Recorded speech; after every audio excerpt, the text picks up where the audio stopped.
বিসমিল্লাহির রহমানির রহিম। সৃষ্টি জগতের সবকিছুই মহান রব্বুল আলামিনের মুখাপেক্ষী। আল্লাহ তাআলা তার বান্দাদেরকে বিভিন্ন বিপদ আপদ দিয়ে পরীক্ষা করেন, বান্দা যাতে দোয়ার মাধ্যমে শুধু তারই শরণাপন্ন হয় এবং তার কাছেই সাহায্য প্রার্থনা করে। তাই একজন মুমিন বান্দা সব সময় আল্লাহর কাছে দোয়া করেন। এতে রয়েছে বান্দার অজস্র সম্মান ও মর্যাদা। আমরা জানি যে হায়াত, মৌত, রিজিক এবং তাকদীর সবকিছুই আল্লাহ লিখে রেখেছেন, কিন্তু দোয়ার মাধ্যমে এই তাকদীর বা ভাগ্যকে পরিবর্তন করা সম্ভব। এই বিষয়ে পবিত্র কোরআনে উল্লেখ রয়েছে যে আল্লাহ কোন জাতির পরিবর্তন করেন না যতক্ষণ না তারা নিজেরা নিজেদের অবস্থার পরিবর্তন করে। এই আয়াত থেকে বোঝা যায় যে মানুষের দোয়া ও চেষ্টা তাকদীরের কিছু অংশ পরিবর্তনে ভূমিকা রাখতে পারে। এই বিষয়ে রাসূলুল্লাহ সাল্লাল্লাহু আলাইহি ওয়াসাল্লাম বলেছেন, দোয়া তাকদীর পরিবর্তন করতে পারে এবং সৎকর্ম জীবনকে দীর্ঘায়িত করতে পারে। রাসূলুল্লাহ সাল্লাল্লাহু আলাইহি ওয়াসাল্লাম আরো বলেন, যে ব্যক্তি ইস্তেগফার করে আল্লাহ তার সকল সংকট দূর করেন, তাকে কষ্ট থেকে মুক্তি দেন এবং অপ্রত্যাশিতভাবে তাকে রিজিক দেন। বান্দা যখন আল্লাহর কাছে তার নিজের প্রয়োজনের এবং অভাবের কথা তুলে ধরেন, তখন আল্লাহ তাআলা খুবই খুশি হন। দোয়ার মাধ্যমে বান্দা আল্লাহর এতটাই নিকটে পৌঁছে যান যে সে ব্যক্তির তখন দোয়া করতে দেরি হলেও তার দোয়া কবুল হতে দেরি হয় না। আসসালামু আলাইকুম প্রিয় ভাই ও বোনেরা, আজ আমরা জানব এমন একজন ব্যক্তির ঘটনা যিনি ছিলেন একজন সামান্য রুটির দোকানদার। ইস্তেগফারের মতো ছোট্ট একটি আমলের কারণে যার দোয়া আল্লাহ অভিনবভাবে কবুল করেছিলেন। জগৎ বিখ্যাত মুহাদ্দিস ছিলেন ইমাম আহমদ ইবনে হাম্বল রাহিমাহুল্লাহ, যিনি তার সারাটি জীবন হাদিস সংগ্রহ করে কাটিয়েছেন। একবার হাদিস সংগ্রহের জন্য তিনি সফরে বের হয়েছিলেন। সময়টি ছিল শীতকাল। সফরের মধ্যে রাতে এক মসজিদে মাগরিব এবং এশার নামাজ আদায় করলেন আর সেখানে রাত অতিবাহিত করার চিন্তা করলেন। ভাবলেন ফজরের নামাজ আদায় করে এখান থেকে বিদায় হবেন। সেই চিন্তায় তিনি নিশ্চিন্তে মসজিদে বসে হাদিস পড়া শুরু করলেন। এমন সময় মসজিদের রক্ষণাবেক্ষণকারী বা খাদেম এসে তাকে বললেন, এলাকার নিয়ম অনুযায়ী রাতে মসজিদে থাকা যাবে না। তখন নিরুপায় হয়ে ইমাম আহমেদ ইবনে হাম্বল মসজিদ থেকে বের হয়ে হাঁটা শুরু করলেন। হাঁটতে হাঁটতে এরপর একটি বাজারে গিয়ে পৌঁছালেন। সেখানে দেখলেন এক যুবক রুটি বিক্রি করছে। ইমাম আহমদ ইবনে হাম্বল রুটি বিক্রেতা যুবকের কাছে গিয়ে তাকে সালাম দিলেন এবং বললেন, হে যুবক, এই শীতের রাতে আমি কি তোমার এই চুলার আগুনের কাছে বসে রাতটা কাটাতে পারবো? যুবকটি বিনয়ের সঙ্গে বললেন, আহলান সাহলান, অর্থাৎ আপনাকে স্বাগতম। এটা আমার খুশ নসিব যে আপনি এখানে আগুনের পাশে বসবেন এবং রাত কাটাবেন। এতে আমার কোনো সমস্যা নেই, আপনি নিশ্চিন্তে থাকতে পারেন। এরপর ইমাম হাম্বল রাহিমাহুল্লাহ চুলার পাশে বসে হাদিস পড়ছিলেন আর যুবকের দিকে লক্ষ্য করছিলেন।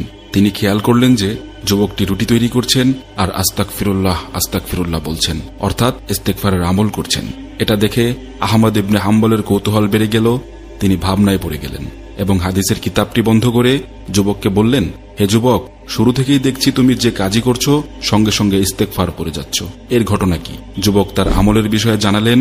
বললেন, আমি মুস্তাজাবুদ দোয়া, আমি যে দোয়া করি তা কবুল হয়ে যায়। যুবকের কথা শুনে ইমাম ইবনে হাম্বলের কৌতূহল আরো বেড়ে গেল। তিনি অবাক হয়ে প্রশ্ন করলেন, তুমি মুস্তাজাবুদ দোয়া, তুমি যে দোয়া করো তাই কবুল হয়ে যায়?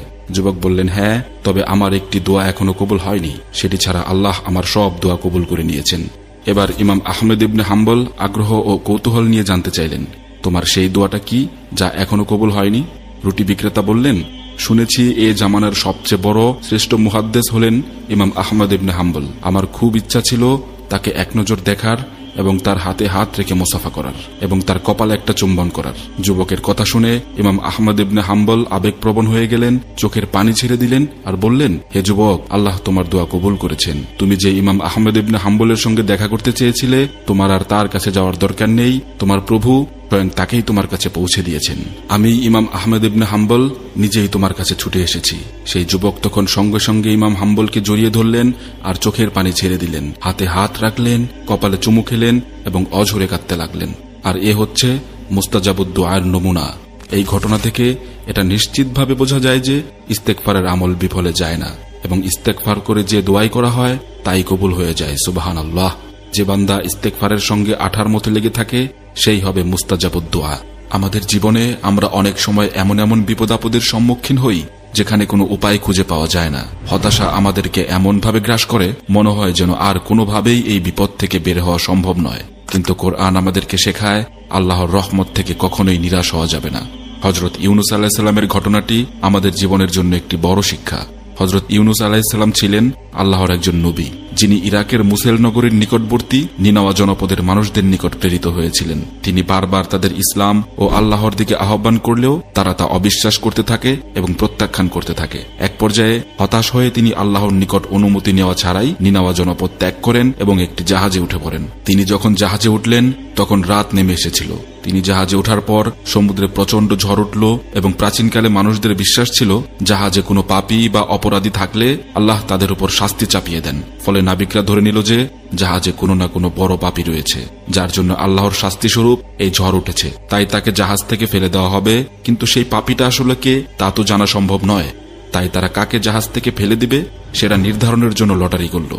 তিনবার লটারি করার পর হযরত ইউনূস আলাইহিস সালামের নাম উঠে আসলে তারা তাকে সমুদ্রে ফেলে দেয়।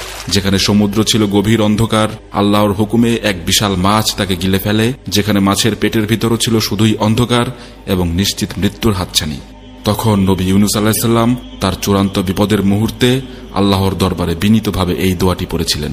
দোয়াটি হল, লা ইলাহা ইল্লা আনতা সুবহানাকা ইন্নী কুনতু মিনাজ জালিমিন।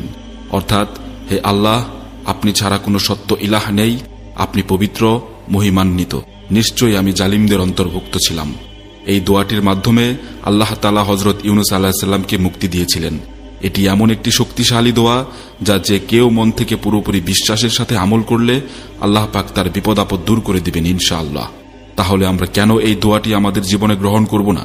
যখনই বিপদ আসবে, যখনই মনে হবে কোনো আশার আলো নেই, তখনই অন্তর থেকে সম্পূর্ণ বিশ্বাসের সাথে ইস্তেগফারের পাশাপাশি এই দোয়াটি পড়ুন।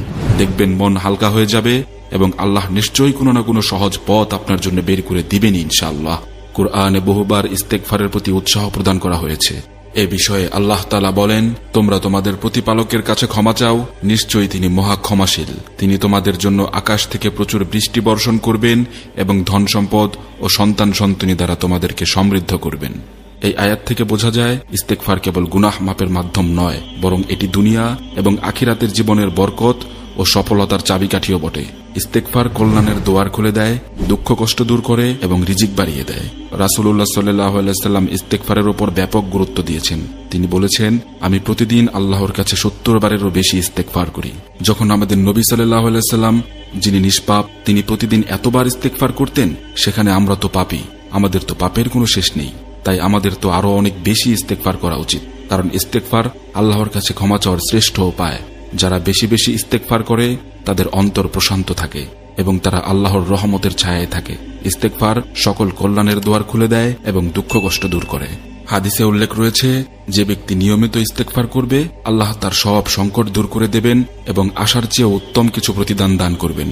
প্রিয় ভাই ও বোনেরা, আজ আমরা জানলাম যে ইস্তেগফারের মতো এই ছোট্ট একটি আমল যা আমাদের পুরো জীবনকে বদলে দেওয়ার ক্ষমতা রাখে এবং এই আমলটা এতটাই সহজ যা আমরা আমাদের দৈনন্দিন জীবনে উঠতে বসতে চলতে ফিরতে সব সময় করতে পারি।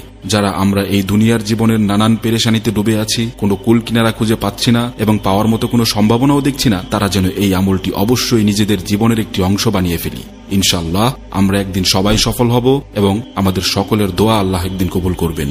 হে আল্লাহ, আপনি সমস্ত মুসলিম উম্মাহকে সব সময় ইস্তেগফারের এই ছোট্ট আমলটি বেশি বেশি করার তৌফিক দান করুন। আমিন।